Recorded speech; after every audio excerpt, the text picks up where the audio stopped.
Pinagtatanggal ng mga tauhan ng Metro Manila Development Authority o MMDA ang mga sasakyan at estrukturang iligal na nakaharang sa kahabaan ng Tandang Sora at Luzon Avenue sa Quezon City na magsisilbing alternatibong ruta sa oras na isara ang flyover at intersection sa Tandang Sora. Ito ang balita ni Joan Nano. Itutuloy na sa Sabado ang pagsasara sa Tandang Sora flyover at intersection. At bago ito, nagsagawa ng clearing operations ang mga tauhan ng Metro Manila Development Authority sa kahabaan ng Tandang Sora at Luzon Avenue sa Quezon City. Ito ang mga lugar na magsisilbing alternatibong ruta para sa mga apektadong motorista. Unang sinuyod ng grupo ang Tandang Sora Avenue kung saan inabutan ang mga sasakyang iligal na nakaparada sa sidewalk. Ilang sirang tricycle rin na nakaharang sa kalsada ang pinaghahatak ng MMDA at isinakay sa kanilang tow truck. Hindi rin nila pinalampas ang tindahang ito na halos okupahin na ang kalsada, kaya't nagdesisyon ng clearing operations team na buhatin at iurong ito palayo sa sidewalk. Bahagya pang nagkaroon ng komprontasyon ang leader ng team at ang may-ari ng tindahan dahil iginigiit nito na matagal na siyang nagtitinda doon. Bigyan niyo po sana ako ng ano. Tapos pag hindi ko siya inalis, saka niyo po ako tigilan. Ito po nanay. Pag ganito po mga operation. Kasi in-authorize naman po ako ng barangay na ano dyan. Dahil nga po yung ang purpose ng tindahan ko, yung po akong bantay dito. Nakuha niyo po. Ilang tindahan rin ng construction supplies ang sinita ng grupo dahil sa kalsada na nito itinatambak ang kanilang mga graba at buhangin. Dali-daling pinagpapala ng mga tauhan ng naturang tindahan ang graba at buhangin upang iurong at ilipat ng tambakan. Sunod na pinuntahan ng MMDA ang Luzon Avenue. Dito naman tumambad ang isang talipapa kung saan makikita ang sari-saring istruktura at illegal vendors na nakahambalang sa kalsada. Pinagtatanggal ng MMDA ang mga bubong, lamesa at samot-saring patungan ng mga tindahan na inukupa na ang buong sidewalk. Dahil dito napuno ng mga kalat at iba't ibang gamit ang dalawang truck ng MMDA na kanilang nakumpiska sa clearing operations. Unawain niyo po yung namin trabaho. Okay po sir, walang problema sa amin sir kasi para maging maayos, hindi Kaya nga po magulo ang lugar, Tama po, tama saka po. nasa proper na po yung pagtitinda po. Opo.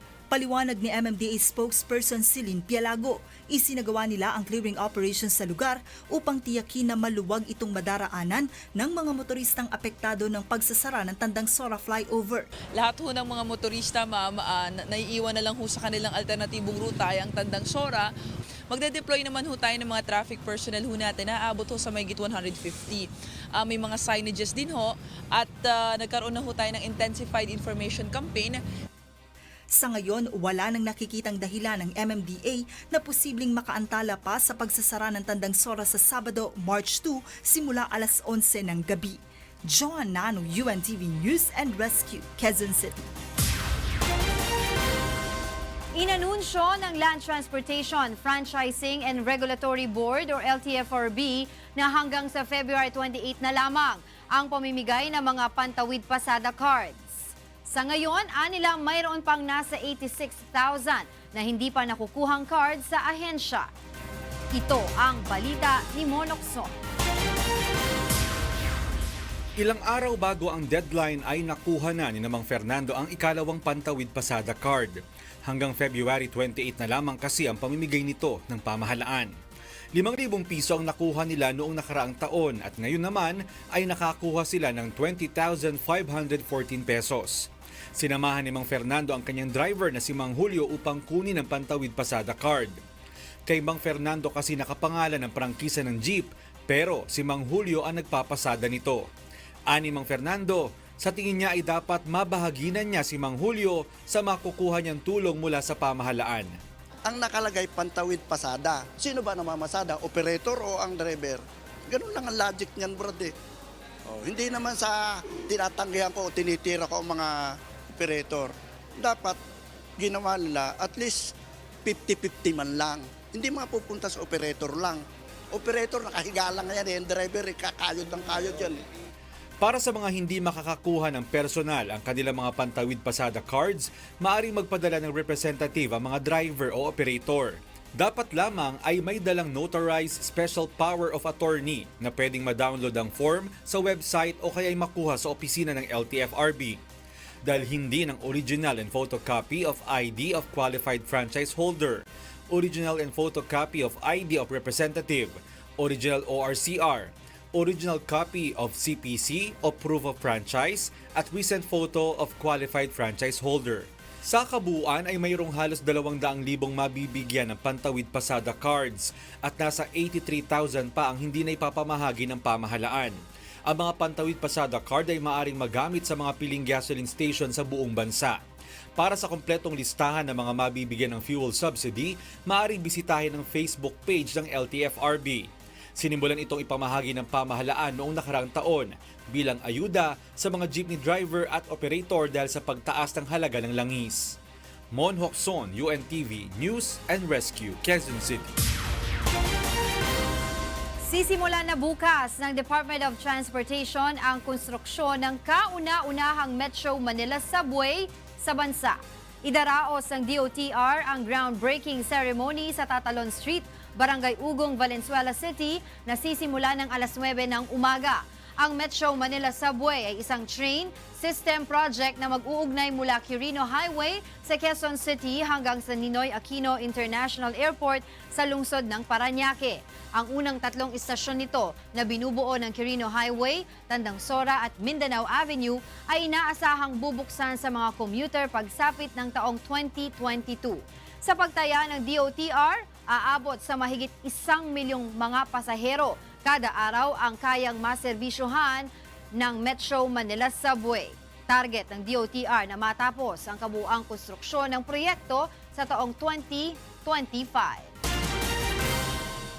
Umabot na ng mahigit 60 pabrika sa Region 3. Inisyuhan na ng cease and desist order ng Environmental Management Bureau dahil sa mga paglabag.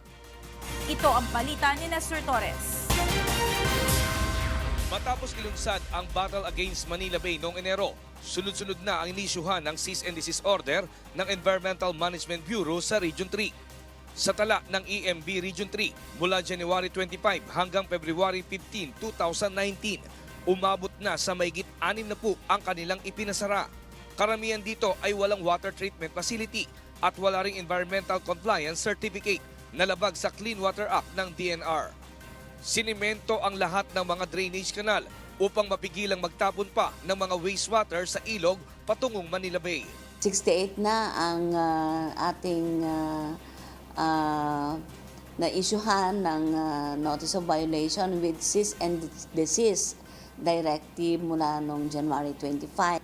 May mga plinag tayo na mga outfall ng mga nagdi-direct discharge sa ating mga kailugan. Nangunguna naman ang lalawigan ng Bulacan sa may pinakamataas na bilang ng inisyuhan ng cease and desist order na umabot ng 57. Sinundan ito ng Bataan na nakapagtala ng 9 at ang Pampanga na may 2. Karamihan naman sa mga inisyuhan ng cease and desist order ay mga fish pond, pabrika ng leather, restaurant, dressing plant ng manok at hotel. Bukod sa pinsala sa kalikasan, malaking perwisyo rin anila ito sa mga residenteng malapit sa mga pabrika. Samantala, hindi lamang mga pabrika at kumpanya ang tututukan ng EMB at DNR Region 3 ngayong summer.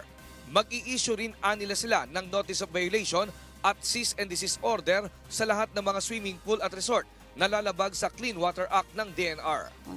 Mas marami na kasing naitayo na mga resorts. At hindi dapat yung mga wastewater ay pupunta diretso sa dagat. Dapat siguraduhin natin na yung pinagpapaliguan ng mga kababayan natin at even mga foreigners ay in accordance with the standards, yung water quality. Nestor Torres, UNTV News and Rescue, Bulacan. Ipinasara ng DENR ang isang resort sa isla ng Boracay matapos mapag-alamang nag-ooperate ito sa kabila ng kawalan ng permit mula sa DENR. Ito ang balita ni Vincent Arboleda. Sa kabila ng mga patakaran na ibinaba ng mga ahensya ng pamahalaan, partikular na ng Department of Environment and Natural Resources, hinggil sa mga regulasyon sa Boracay Island, mayroon pa rin nakitaan ng hindi pagsunod dito. Bunsod nito, isang resort sa isla ang ipinasara ng DENR dahil sa paglabag sa easement rule. Ayon sa DENR, nabigyan na ng demolition order ang Boracay Plaza Resort na matatagpuan sa Station 1 matapos makita na hindi ito sumusunod sa 30-meter beach easement rule at 6-meter road easement. Ayon pa sa DENR, habang nagsagawa na ng demolition sa mga illegal structures ng kanilang establishmento, ang mga katabing resorts nito ay patuloy ito nag-ooperate sa kabila ng paglabag. Yung pinaghirapan nating lahat since last year, tiniis natin yung closure for 6 months, tigil ang business, nagbuhos din ng resources ang gobyerno, national government to rehabilitate this island. We don't want those efforts to be put to waste and walang reversal. Ayon sa ahensya, hindi dapat nag-ooperate ang isang establishmento sa isla hanggat hindi pa ito nakakasunod sa mga batas na ipinatutupad sa Boracay at hindi pa nabibigyan ng permit ng mga kinauukulan. Ayon kay DENR Boracay General Manager Natividad Bernardino, ang pagpapasara sa Boracay Plaza ay umpisa lamang sa aksyon ng pamahalaan upang masigurong sinusunod ng lahat ng mga establishmento sa Boracay ang mga environmental laws at regulations sa isla. I think there are a lot more establishments doing the same na to continue to operate even without the necessary permits. It's just the beginning of a series of similar closure orders that we're going to do in the coming weeks. Maliban sa closure order, pinag-aaralan na rin ng legal team ng DENR kung anong multa o parusa ang ipapataw sa mga establishmento na makikitaan ng paglabag. Hinihimok naman ng DENR ang mga establishmento sa isla at ang publiko na sundin ang mga batas na ipinatutupad sa Boracay upang hindi masayang ang rehabilitation efforts ng pamahalaan sa Boracay Island. Vincent Arboleda, UNTV News and Rescue, Iloilo. Nakipagpulong si Pangulong Rodrigo Duterte kagabi kay Moro National Liberation Front o MNLF Chair Nur Miswari. Ayon sa Malacanang, wala namang napag-usapan hinggil sa napaulat na reklamo umano ng MNLF hinggil sa komposisyon ng binuong Bangsamoro Transition Authority o BTA. Ito ang balita ni Rosa Licos. 15 minutong tumagal ang pag-uusap ni Pangulong Rodrigo Duterte at Moro National Liberation Front o MNLF Chair Nur Miswari sa Malacanang kagabi. Bago ang meeting, nagpahiwatig pa ang presidente hinggil kay Nur sa event nito sa Pasay City kasama ang mga punong barangay sa bansa na may mga reklamo galing sa ilang Moro group. Una nang napaulat na hinggil ito sa komposisyon ng Bangsamoro Transition Authority, nakakaunti lang ang kinatawan ng MNLF sa grupo. The rumblings about the MNLF. Sabi nga namin noon come and join. But Ms. Suarez is going out and I have ordered the military and the police. May kaso siya. Allow him to, he will come back. Ayon kay Presidential Spokesperson Salvador Panelo, ipinaabot ni Pangulong Duterte ang paghanga niya kay Nur sa pagiging matyaga nito. The President told the chairman that he admired his patience and he apologized for not having implemented or enforced or whatever agreements that they had previously with respect, I think, to federalism or something. Subalit ayon naman sa palasyo, walang naging usapan ng dalawa hinggil sa napaulat na reklamo ng MNLF kasunod ng appointment sa mga bumubuo sa BTA. If the MNLF was complaining about it, the chairman did not mention it last night. Number two, per General Valdez, there has been an equitable distribution of representation in that authority. Magkakaroong muli ng pagpupulong sina Pangulong Duterte at Nur sa hinaharap. Samantala, pinayagan naman ng Sandigan Bayan Anti-Graft Court si Nur na magbiyahe patungong Abu Dhabi, United Arab Emirates at Morocco para dumalo sa 48th session ng OIC Council of Foreign Ministers mula March 1 hanggang 2 at naglagak siya sa korte ng 920,000 pesos na halaga ng cash travel bond kaugnay nito. Bukod dito, tumanggi namang magsumite ng plea si Noor kaugnay ng kanyang textbook scam case, kaya otomatikong not guilty plea ang itinala ng Sandigan Bayan 3rd Division sa kanyang arraignment. Rosa Licoz, UNTV, News and Rescue, Malacanang. Nababahala na si Vice President Leni Robredo sa dahil nauulit anya sa panahon ngayon ang mga karahasang nangyayari sa ilalim ng rehimeng Marcos. Kasama ni Robredo sina dating Pangulong Benigno Aquino III at ang journalist na si Maria Ressa na nananawagan sa publiko na ipaglaban ang karapatang pantao dahil sa mga karahasang nangyayari sa bansa. Ito ang balita ni Grace Cassin.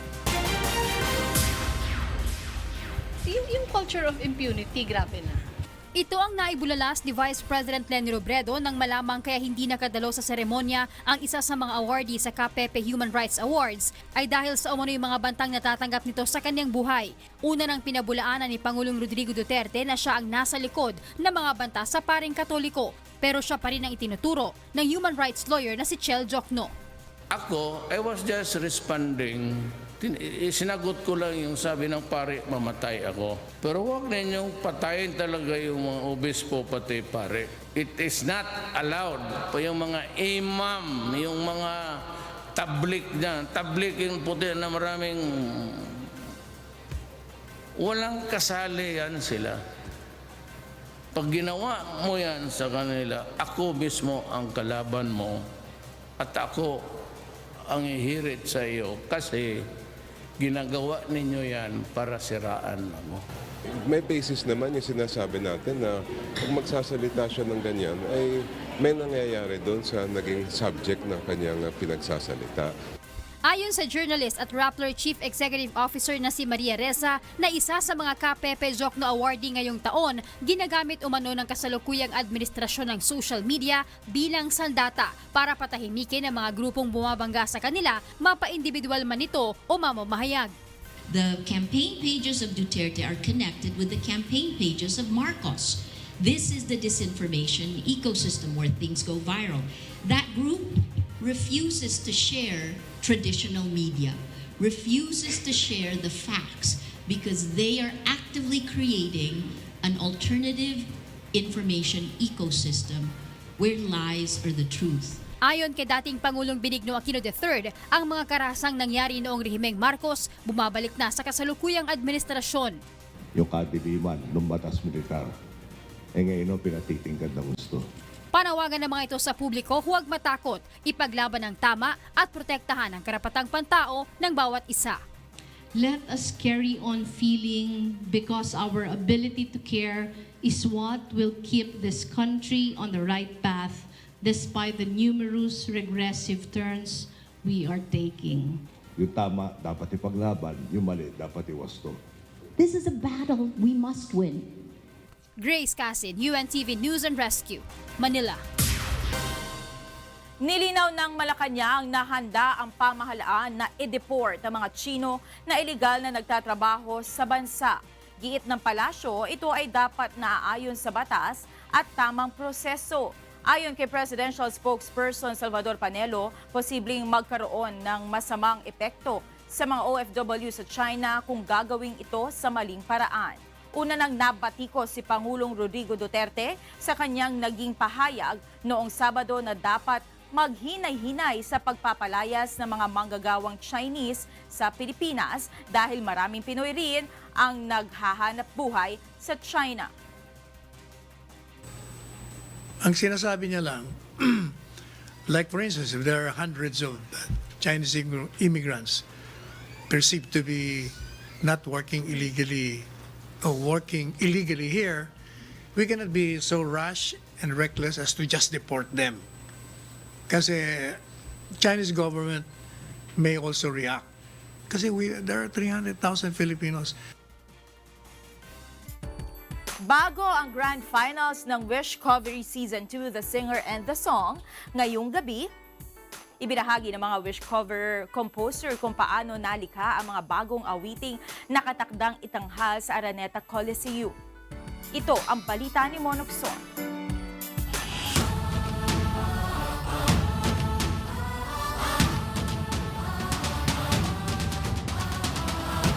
8 bagong talento, 8 bagong awitin mula sa 8 mga batikang kompositor ang masasaksihan sa finals ng Wishcovery Season 2, The Singer and the Song. At sa huling pagkakataon, bago ang final battle, ibinahagi ng 8 Wishcover composer kung ano ang nasa likod ng 8 bagong original Filipino music. Para kay Wishcover composer Junji Barcelo, inspirational song ang kanyang awiting Hingang Malalim.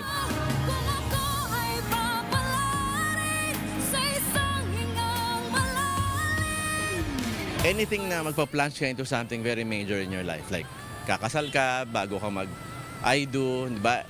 Laging mag-igang malalim.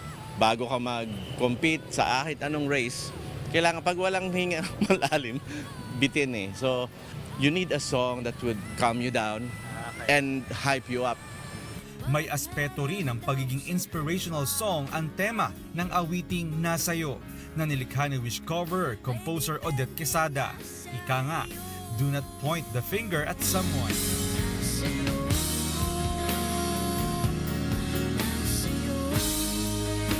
If whatever happens in your life, you're in charge of your life. Don't blame other people. If you're miserable, don't wallow in it. Try to stay focused in the positivity of life instead of the negative part of it.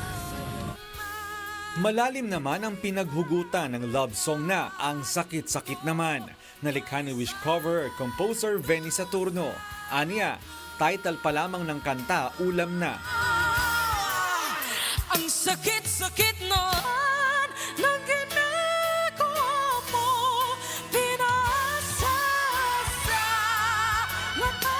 Inuuna ko yung titulo every time magsusulat ako kasi pag maganda yung titulo na narinig ng isang tao yung natandaan, definitely hindi makakalimutan. Hugot na hugot yun.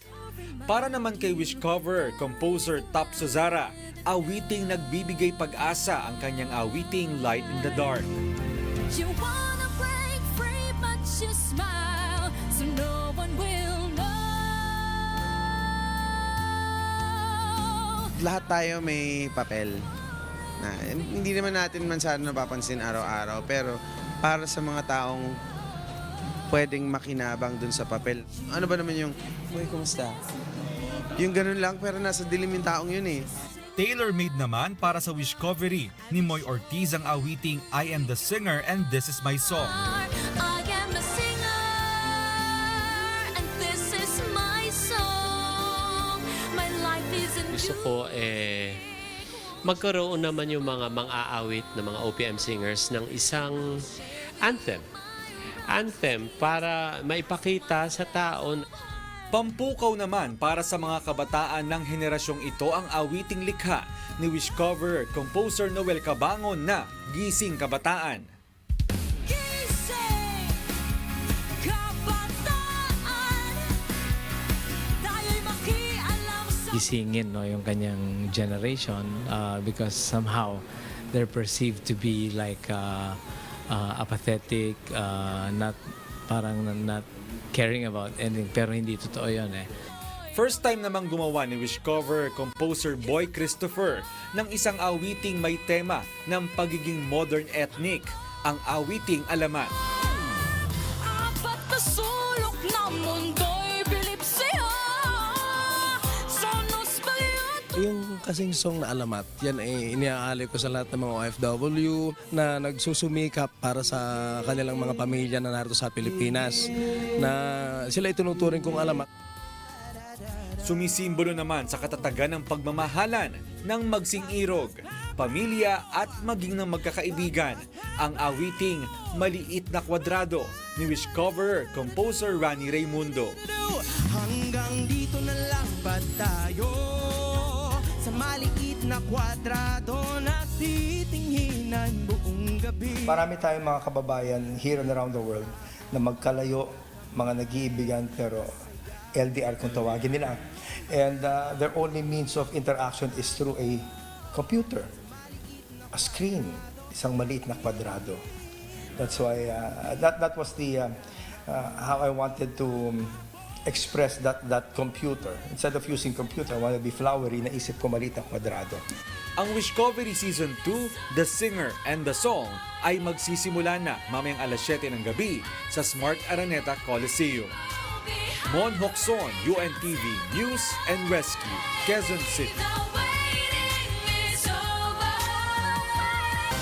Inilunsad ngayong araw ng Department of Trade and Industry ang isang programa para sa pagkakaroon ng murang bigas sa merkado. Mula sa Maynila, ito ang balita ni Nel Maribuhok, live. Yes, Nel, go ahead. Magandang hapon, Angela. Tiniyak ng Department of Trade and Industry na magkakaroon ng murang bigas sa merkado kasabay ng pagpapasa ng rice tarification. Ngayong araw ay nilunsad sa isang supermarket sa Pasay City ang programa ng DTI na paglalaan ng murang bigas sa merkado. Nagkakahalaga ang imported na bigas na 35 pesos at mayroon ring 38 pesos per kilo. Ang Santa Rosa rice na 10 kilo ay nagkakahalaga ng 370 pesos at para sa busog rice ay 340 pesos. Mabibili ang mga naturang bigas sa mga supermarket na may partnership ang DTI.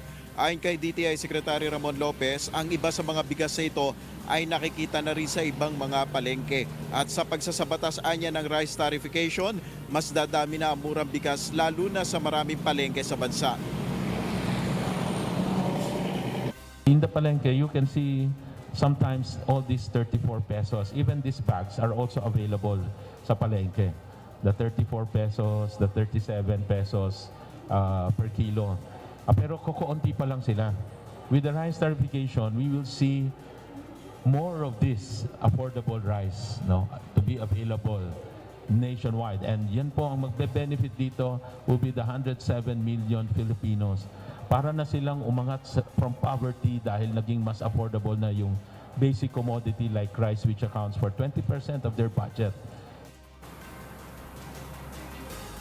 Nilinaw rin ng kalihim na hindi rin na mawawala sa merkado itong 27 pesos na NFA rice dahil mananatili pa rin ang buffer stock ng NFA at ito ay maibebenta na lamang sa mga piling maliliit na sektor. Yan muna ang ating update. Angela.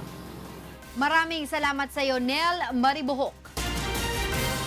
Ahuli ng mga operatiba ng National Bureau of Investigation ng isang lalaking umanay gumagamit ng peking social media account ni Presidential Spokesperson Salvador Panelo. Humingi naman ng tawad kay Panelo ang lalaki at iginiit na nagawa lamang niya ang krimen upang makakuha ng pera. Ito ang balita ni Mai Bermudez. Sa Cebu City, nahuli ng mga otoridad ang isang lalaking umano'y ginagamit ang pangalan ni Presidential Spokesperson Salvador Panelo sa kanyang Facebook account. Kinilala ang lalaki na si Jose Villafuerte na umano'y pinapadalhan at nagpapadala ng mensahe sa mga politiko at businessman sa pamamagitan ng naturang social media account upang makapambiktima. Ang isa sa mga nabiktima, mismong Executive Director ng Pasig River Rehabilitation Commission na si Jose Antonio Goitia. Ayon kay Goitia, nasa 450,000 pesos din umano ang natangay sa kanya ni Villafuerte. Sabi niya, I know that you wanted the position last year pero hindi mo nakuha. Sabi niya sa akin ganun. Siguro from common friends, dapat ikaw yun pero hindi mo nakuha. You will be surprised how detailed he knows of, kunyari, my friend, I won't mention the name, another ASEC or another USEC. Kabisado niya yung mga siguro nag-uusap din sila, siguro akala rin ng mga ibang friends namin, na siya rin yun. Iba't ibang ID umano ang ginagamit ng sospek para sa kanyang panloloko at operasyon. During the entrapment operation, we seized and recovered from his possession various identification cards bearing different names which he used in his trade na ginagamit niya para mag-withdraw ng pera sa mga remittances centers. Umami naman ang sospek sa mga akusasyon laban sa kanya at iginiit na nagawa niya ito dahil sa pera. Bago lang naman po kasi yan. Kailan ba? November lang po. Para makapanloko. Humingi rin ito ng tawad kay Secretary Panelo matapos umamin sa naturang krimen. Unang-una humingi ako ng tawad kay Secretary Salvador Panelo sa nangyari. Kung saan man po ako makapunta nito, madala po ako sa Muntinlupa, maluwag sa loob ko pong tatanggapin yung parusa sa akin. Kasong computer-related identity theft, obstruction of justice, unlawful use of alias at iba pang kasong may kinalaman sa pamimeke ang isinampa ng NBI laban sa sospek. Hindi na ito inihabla sa kasong estafa dahil may mga nabiktima umano itong hindi na nakikipagtulungan sa mga otoridad. Pero yung ibang biktima natin na nahihiyang because some of them are businessmen and others are government officials, so they refuse to cooperate in investigation. Ayon naman kay Secretary Panelo, dapat magsilbing babala ang nangyaring pag-aresto sa naturang swindler. Pinag-iingat din nito ang mga kababayan sa mga ganitong uri ng panloloko. And this should serve a warning to all that the law will always catch up on you people who misrepresents and commit fraud. Caution to those subject of deceit to be more careful. May Bermudez, UNTV News and Rescue, Manila. Posibleng mapag-usapan sa pagbisita sa Pilipinas ni U.S. Secretary of State Michael Pompeo mula February 28 hanggang March 1 ang Mutual Defense Treaty ng Pilipinas at Estados Unidos, ayon kay Presidential Spokesperson Salvador Panelo. Una nang sinabi ni Defense Secretary Delfin Lorenzana na nire-review ng pamahalaan ang naturang kasunduan kung relevant pa rin ito sa interes ng bansa o hindi na. Posible ring matalakay ang ibang issue na may kinalaman sa pagsusulong ng seguridad at stability sa rehiyon. Nakatakda ring makipagpulong si Pompeo kina Pangulong Rodrigo Duterte at Foreign Affairs Secretary Teodoro Locsin Jr. Manggagaling si Pompeo sa Vietnam mula sa Donald Trump Kim Jong-un Summit bago dumiretso ng Maynila. Oh, I'm sure there will be talks between the government and our government with respect to our relations. Particularly on Whatever the state secretary would like to open up.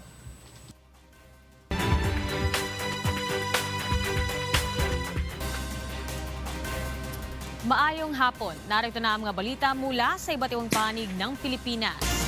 Posibleng maapektuhan ng pagsasara ng mga public swimming pools ang kita ng Zamboanga City Government.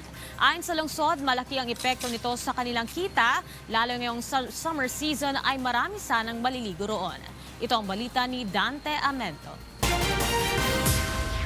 Continúa a agravar el experiencial caliente tiempo na ciudad de Zamboanga. Aparte con el precisamente water rationing na lugar, puede también mirar el epekto de soles na mga public swimming pools na lugar. Ahora, seco e no hay más agua el 2 pasunangka swimming pool que incluido con el magatasa income el ciudad. Taanda sigun el 2,000 hasta 3,000 mga gente cada semana, especialmente del fin del semana.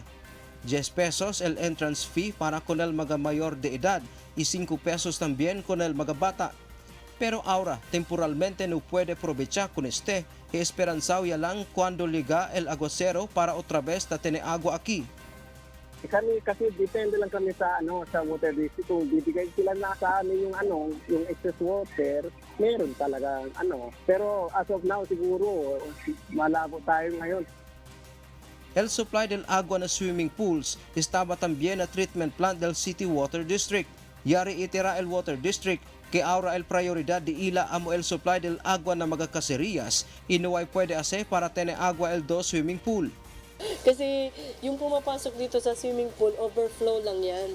Overflow lang ng pumapasok sa water district. Kulang na ang pumapasok sa water district, so wala na talagang makakapasok sa swimming pool. Presentamente, ta espera pa con el declaración del state of calamity na ciudad para usar el calamity fund. Ay usa con este para con el intervención del fuerte tiempo de soles, igual del cloud seeding operations.